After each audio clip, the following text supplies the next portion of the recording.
Good day everyone, this is the Maritime Weather Update for the Pacific region, brought to you by Passage Weather. Let's dive into the key observation for Friday, May 9, 2025. Synopsis. A deep low pressure system is dominating the mid-southern Pacific near 160 east and 100 degrees west, with centered pressure dipping below 960 millibars. This is generating strong cyclonic winds and significant wave activity in those areas.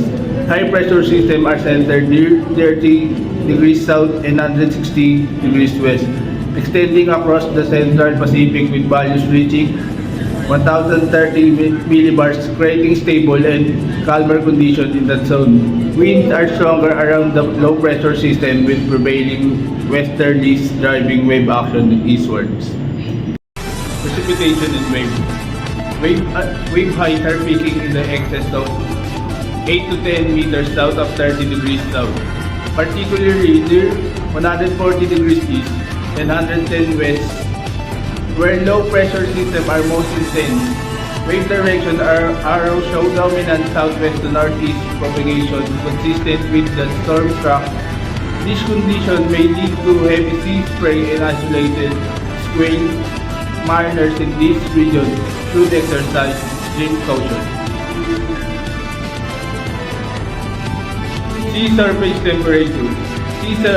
Sea temperatures range from 28 to 30 degrees Celsius near the equator and coastal Central America, tapering down to below 10 degrees Celsius south of 50 degrees south.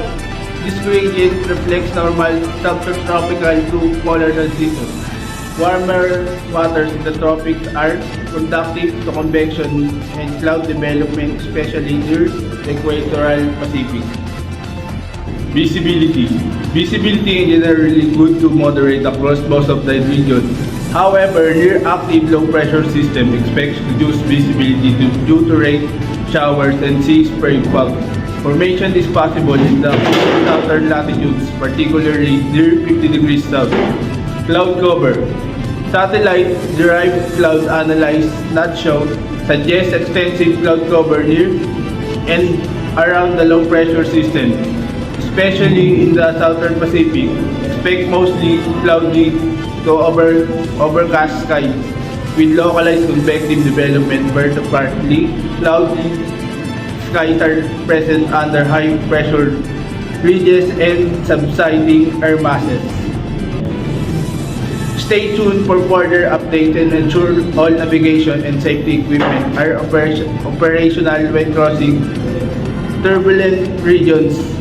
Safe sailings.